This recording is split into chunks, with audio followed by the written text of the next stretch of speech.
नमस्कार, आप देख रहे हैं बड़ी खबर और मैं हूं आपके साथ प्रीति। तो आज हर न्यूज चैनल आपको आरक्षण की खबरों से लेकर राफेल के मुद्दों तक की खबर दिखा रहा है, लेकिन अब देश की सियासत में उस मुद्दे को हवा दी जा रही है जो आपको और हमें जोड़ता है। दरअसल हम आज नागरिकता में संशोधन के विधेयक पर चर्चा करेंगे।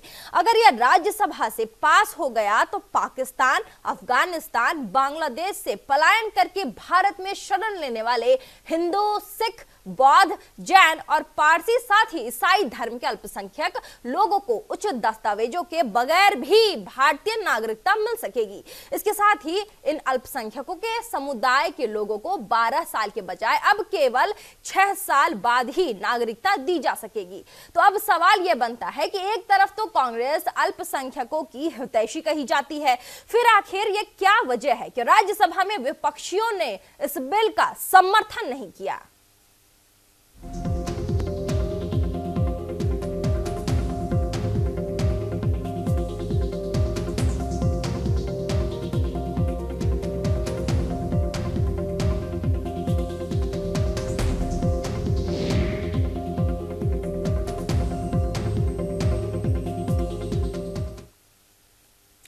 तो नागरिकता संशोधन विधेयक कानून 1955 में संशोधन राज्यसभा में पास नहीं हो पाया है। इसे लेकर सदन में हंगामा हुआ और बैठक स्थगित भी करनी पड़ी है। अब यह विधेयक अगले सत्र में पेश किया जा सकता है। देखिए इस पर एक रिपोर्ट। नागरिकता संशोधन विधेयक। बुधवार को राज्यसभा में नागरिकता संशोधन बिल पर हुई बहस। गृह मंत्री राजनाथ सिंह ने दी सफाई। केवल असम या केवल देश के लिए नहीं है बिल, पूर्वोत्तर के लिए उठा रहे जरूरी कदम। असम समझौते को लागू करने के लिए उठाए जरूरी कदम। गृह मंत्री राजनाथ सिंह ने लगाया आरोप, बिल के बारे में गलतियां फैलाने की कोशिश। 3 पड़ोसी देशों के उत्पीड़ित लोगों को मिलेगी भारतीय नागरिकता। पाकिस्तान, बांग्लादेश, अफगानिस्तान से जुड़ा है बिल। लोकसभा चुनाव से महज कुछ महीने पहले नागरिकता संशोधन विधेयक 2016 को संसद में पास कराने को लेकर प्रधानमंत्री नरेंद्र मोदी और उनकी पार्टी बीजेपी की मंशा पर न केवल सवाल खड़े हो गए हैं, बल्कि असम में इसके खिलाफ जोरदार विरोध शुरू हो गया है। भले ही नागरिकता संशोधन विधेयक को लोकसभा में पास करा दिया गया हो, लेकिन नागरिकता संशोधन बिल बुधवार को राज्यसभा में पास नहीं हो पाया। इसे लेकर सदन में हंगामा हुआ है और बैठक स्थगित भी करनी पड़ी।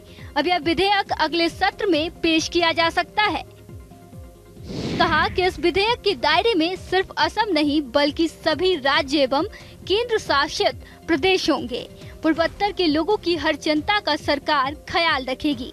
इस बिल के विरोध में असम, त्रिपुरा एवं मेघालय में हिंसा की छिटपुट घटनाएं हुई, लेकिन अब स्थिति पूरी तरह शांतिपूर्ण है। केंद्र असम सहित पूरे पूर्वोत्तर में शांति और सामाजिक समरसता कायम रखने के लिए हर संभव उपाय करेगा। पूर्वोत्तर की मौजूदा सुरक्षा स्थिति पर हमारी दृष्टि बराबर बनी हुई है। पूर्वोत्तर में शांति बनी रहे, सौहार्दपूर्ण वातावरण बना रहे, इसके लिए भी हम पूरी तरह सचेत हैं और राज्य सरकार से मिलकर सभी आवश्यक उपाय करेंगे। ऐसे में नागरिकता संशोधन विधेयक पर केंद्र सरकार के कदम का विरोध पूर्वोत्तर क्षेत्र के कई संगठन और राजनीतिक दल कर रहे हैं। अब देखना होगा कि आखिर में कब तक इस विधेयक पर बहस होगी। न्यूज इंडिया के लिए स्पेशल डेस्क की रिपोर्ट।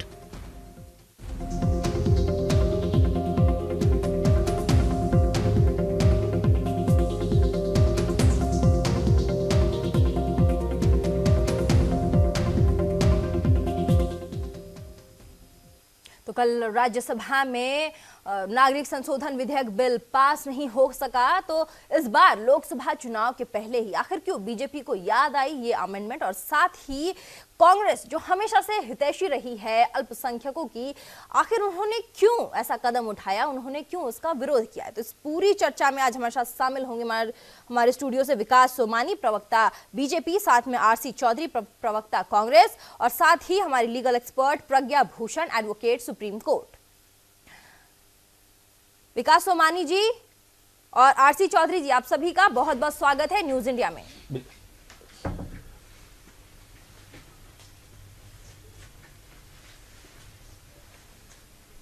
मेरा पहला सवाल विकास सोमानी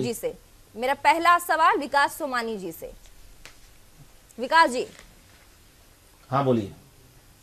लोकसभा के चुनाव के पहले आपकी सरकार को याद आया कि सिटीजनशिप अमेंडमेंट बिल पारित किया जाना चाहिए। राज्यसभा में इन्होंने इनको पेश किया, इसका विरोध किया गया। लोकसभा चुनाव से पहले ही क्यों याद आया आरक्षण और साथ में ये बिल भी?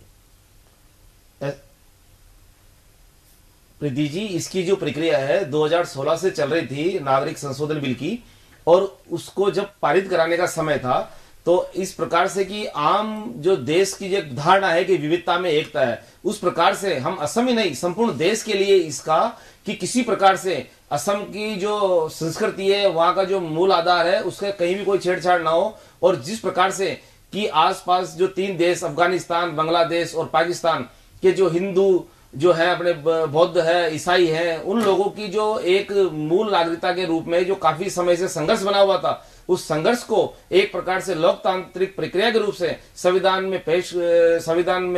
संसद में पेश करके, और माननीय प्रधानमंत्री जी ने ये काफी समय से जो विवाद का विषय होता जा रहा था, उसको एक निस्तारण करने के लिए पहल की है। और ये समूचे भारत के लिए ऐसा नहीं है। उसमें आप एक बात और महत्वपूर्ण है, जो बार बार असम के लिए कहा जा रहा है, असम के लिए केंद्र के स्तर पे एक कमेटी बना दी गई थी, और उस कमेटी का एक निर्णय भी उसमें लिए गए और सुझाव भी लिए गए। उसमें यह भी कि जो 6 जातियां वहां की आदिवासी के संदर्भ में थी, जो अपनी बात रखना चाहते थे, ये कहीं भी ऐसा निर्णय नहीं है जो एक तरफा हो, जिसके लिए कोई आंदोलन का विषय हो।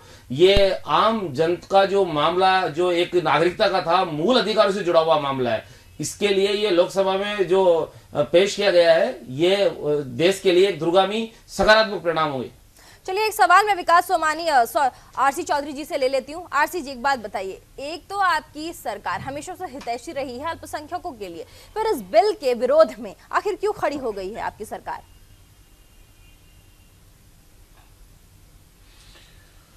प्रीति जी, सबसे पहले तो मैं कह रहा हूं, इस मुल्क की 132 करोड़ जो आबादी है, वो अपने आप को हिंदुस्तानी कहती है। और जब वो हिंदुस्तानी कहती है, जब वो भारतीय नागरिक होता है, तो उस नागरिक के कुछ अपने कर्तव्य हैं और कुछ उसके मौलिक अधिकार हैं जी। वो कर्तव्य और मौलिक आधार जो है, वो किसी मजहब, किसी जाति और किसी धर्म के आधार पर उसको नहीं मिलते। वो उसको बोध कराते हैं अपने आप का एक भारतीय होने का, एक प्रतिबद्धता कराते हैं अपने आप की भारतीयता होने का।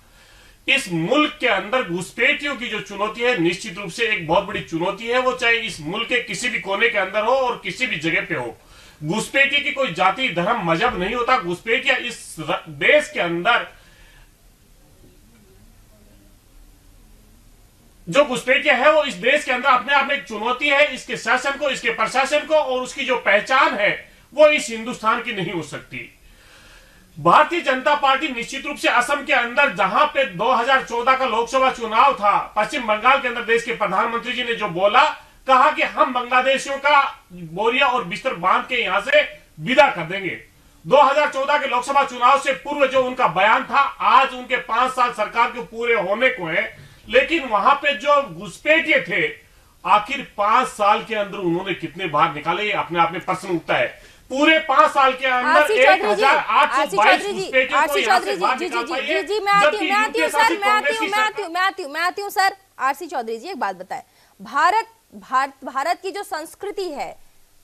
जो संस्कृति है, वो सर्वभाव संपन्न की भावना रखती है या नहीं?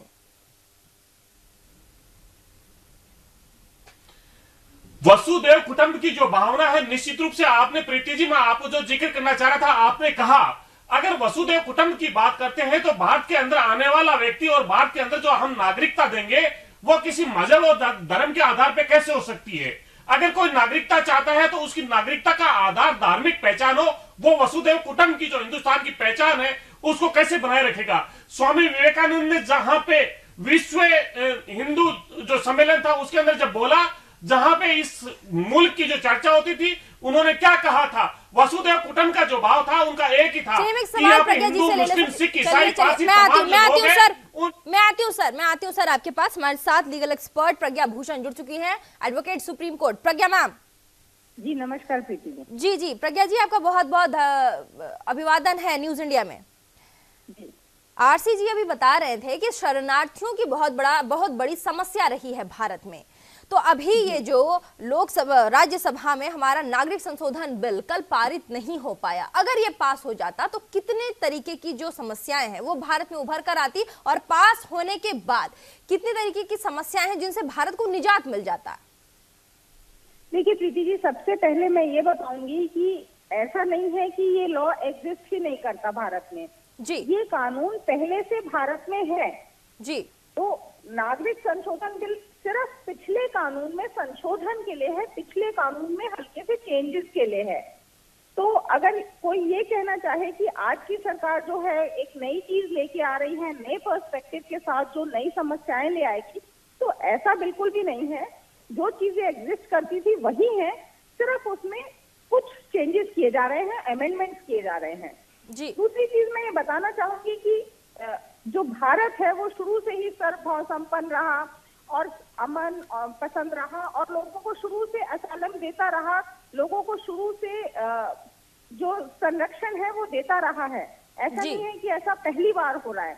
तो जो पड़ोसी देशों में जो माइनॉरिटीज में लोग रह रहे हैं, जिनको समस्याएं हैं, जो कि वहां पे जिनका प्रताड़न किया जाता है, जिनको परेशान किया जाता है, अगर वो भाग के भारत में आते हैं असाइलम लेने के लिए, संरक्षण लेने के लिए, तो भारत की जिम्मेदारी बनती है इंटरनेशनल फोरम के नाते भी कि वो उनको संरक्षण दे और उनकी रक्षा का ध्यान रखे।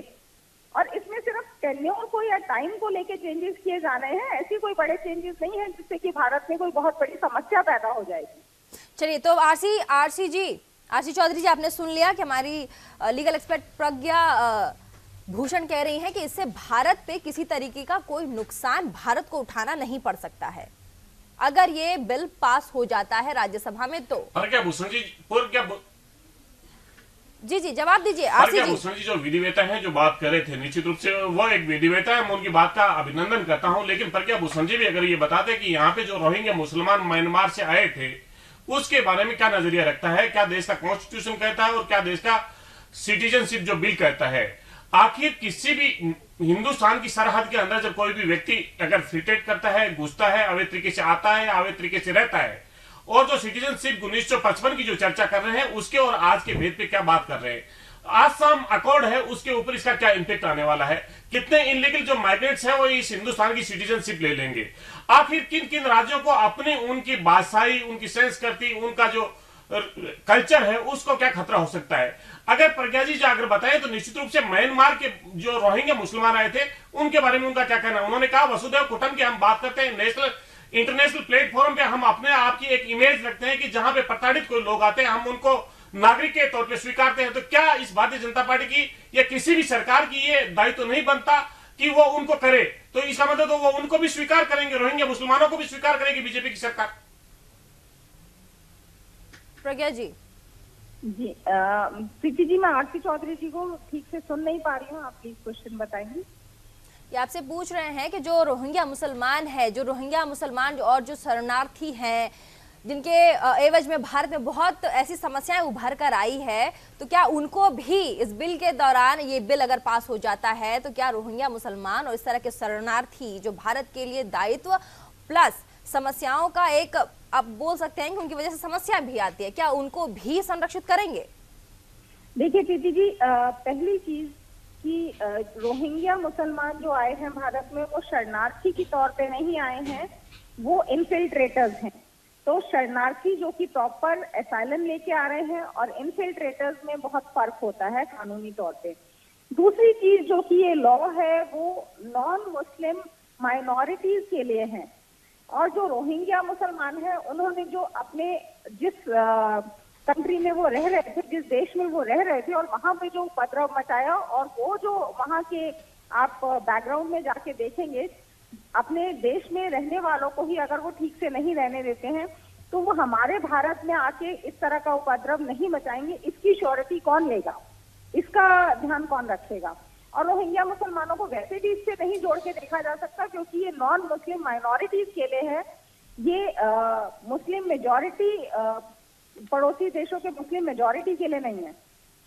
चलिए मैं एक सवाल ले लेती हूँ विकास सोमानी जी से। विकास जी, इस अमेंडमेंट, ये जो बिल है, अगर ये बिल पारित होती है तो इसमें हिंदू, सिख, बौद्ध, जैन, पारसी और ईसाई धर्म के शरणार्थी जो भारत में आए हैं उनको एक लीगल स्वरूप दे दिया जाएगा कि आप अब 12 साल आपको भारत में रहने की जरूरत नहीं है। अगर आप 6 साल भारत में रह चुके हैं तो अब वैधानिक तौर पर अब भारत के आप नागरिक बन जाते हैं।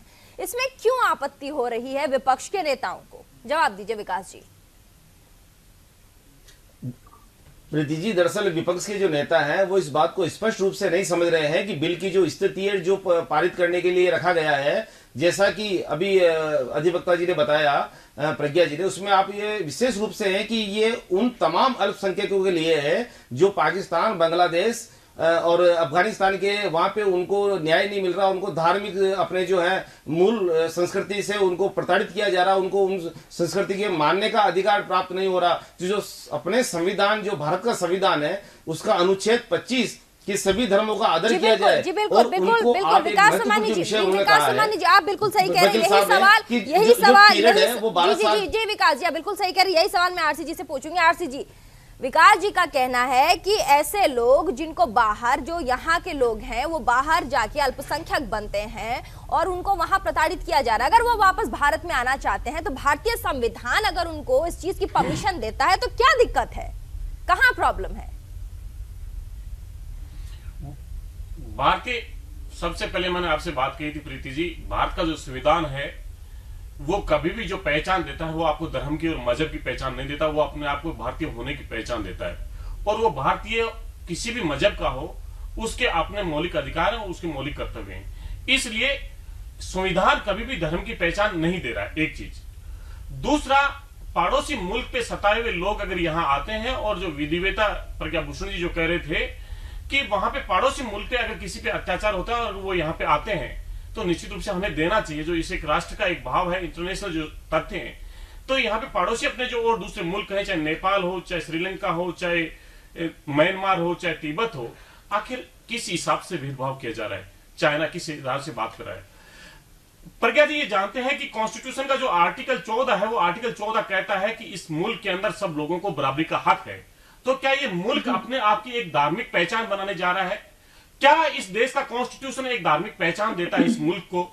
किस प्रकार से एक सिटीजनशिप लेने के लिए आपके पीछे एक धार्मिक आइडेंटिटी, आपके पीछे सहूलियत बनती है, और किस प्रकार से धार्मिक आइडेंटिटी आपके बीच में बाधा बनती है? क्या ये इस मुल्क का जो मुल्क का मूल स्वरूप है उसको आगे बढ़ाएगी या पीछे ले जाएगी? चौधरी जी, मैं आपकी बात का जवाब देना चाहूंगी कि पहली चीज कि इस मुल्क का जो विभाजन हुआ था वो विभाजन ही धार्मिक आधार पे हुआ था। इस इतिहास को हमें नहीं भूलना चाहिए। जी, मैं इस बात से सहमत रखती हूँ प्रज्ञा जी, इस बात से मैं सहमति रखती हूँ कि इस मुल्क का विभाजन ही धार्मिक आधार पर हुआ था, ये बात साफ है। जी बताइए प्रज्ञा जी। और प्रीति जी एक बात कहना चाहूंगा, लेकिन भारत का गठन, प्रज्ञा जी अगर आप विधिवेता है, अगर इसका कॉन्स्टिट्यूशन जानती हैं, आप तो एक लॉयर हैं और सुप्रीम कोर्ट की लॉयर हैं, तो जानती होंगी कि इस मुल्क का जब संविधान का निर्माण हुआ वहां पे किसी धर्म के आधार पे नहीं हुआ था, ये हिंदुस्तान धर्म के आधार पे नहीं बना था, यहाँ पे सभी लोगों की थी, पाकिस्तान लोगों की जगह 1947 में जब आजाद हुआ, यहाँ पे और जवाहरलाल नेहरू जी और सुशीला कृष्णा जी का स्टेटमेंट दिए जो नेता थे उस वक्त तत्कालीन। जी बोलिए विकास जी।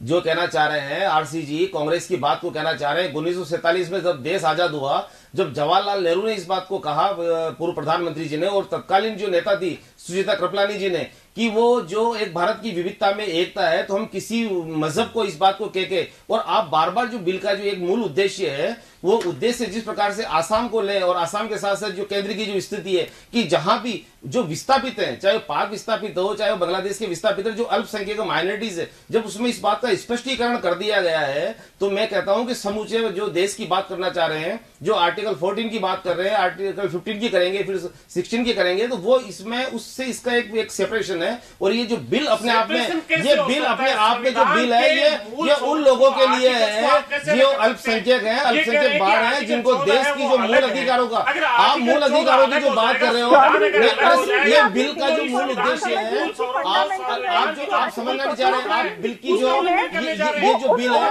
ये बिल जो कहना चाह रहा है, उस बिल की बात को समझिए, आप बिल की बात को समझिए, बिल में पर्टिकुलर जातियां भी दी गई, उसको समझिए, जिनकी स्थिति है उनको समझिए, उनको नागरिकता के समझ की बात को समझिए। नागरिकता आप इस बिल को नहीं समझ पा रहे हैं, आप न बांग्लादेश समझ रहे हैं, न पाकिस्तान को बात को समझ रहे हैं, आप न अफगानिस्तान की बात को समझ रहे हैं।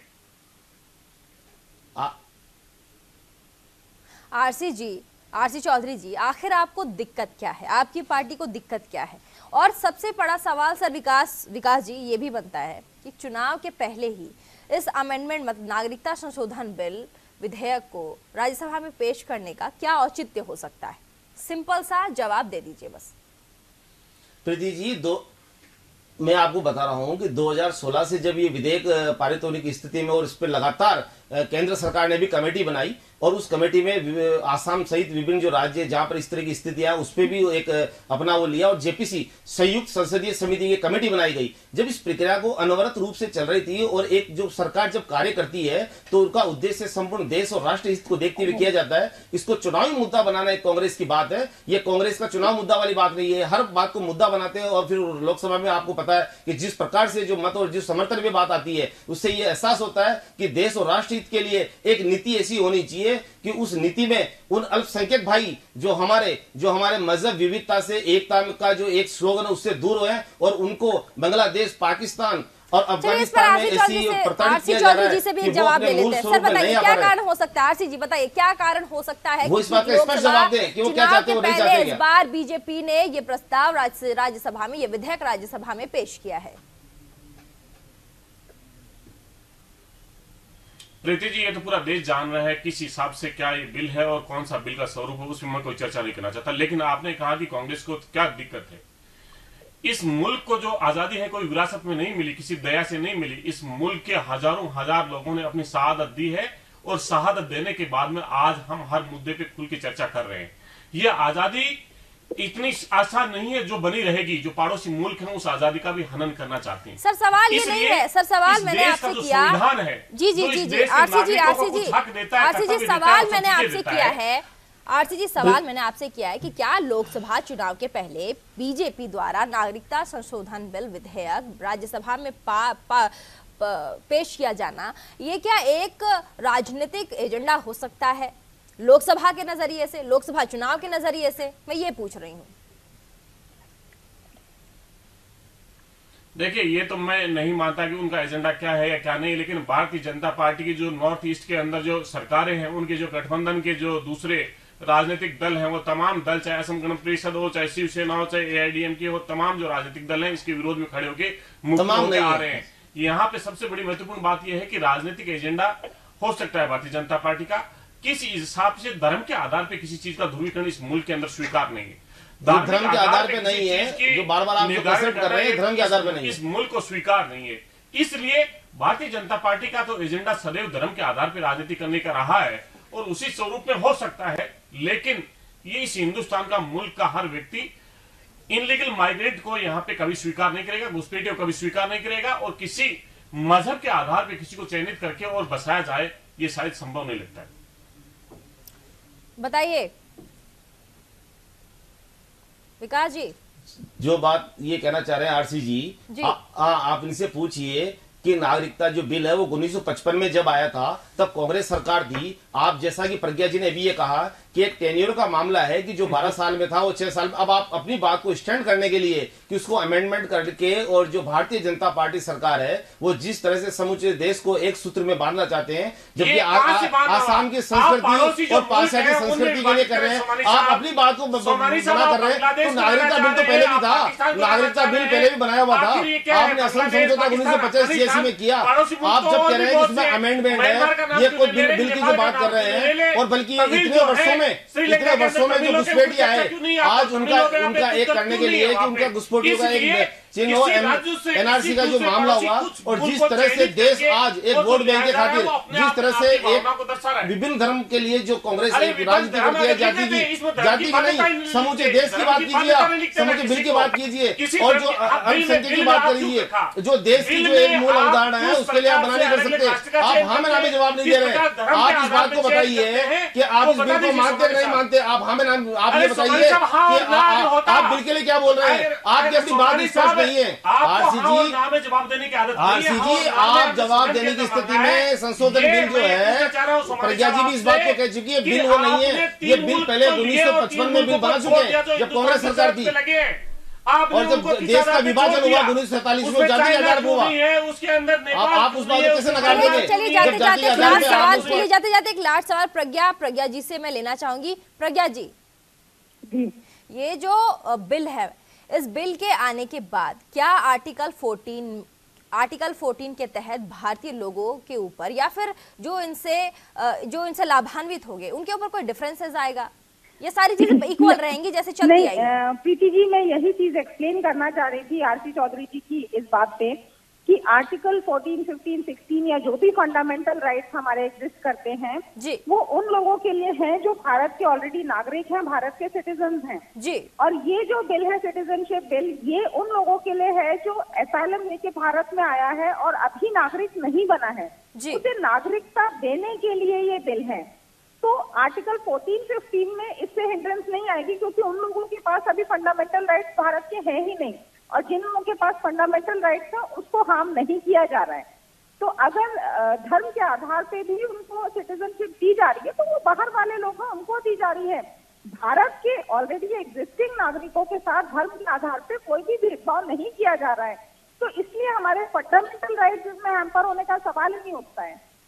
जी जी, तो तमाम मेहमानों का मैं यहाँ पे समय की पाबंदी होने के कारण आप सभी का शुक्रिया करना चाहूंगी कि आप सभी ने मूलभूत समय देकर इस चर्चा को संपन्न बनाया है। तो आपने देखा, लोकसभा चुनाव के नजदीक आते ही इस बार बीजेपी ने एक बड़ा दांव खेला है। कल राज्यसभा की बैठक में बीजेपी की तरफ से लोकसभा नागरिकता संशोधन विधेयक बिल पारित किया गया, विधेयक पेश किया गया जिसको अभी तक विपक्ष के अड़ंगे के दौरान उसको पास नहीं किया जा सका। आगे देखना ये काफी दिलचस्प होगा कि इस बार का लोकसभा चुनाव किसको मौका देता है, कांग्रेस को या फिर बीजेपी को। तो देश और दुनिया की बाकी तमाम खबरों को देखने के लिए बने रहिए न्यूज़ इंडिया के साथ।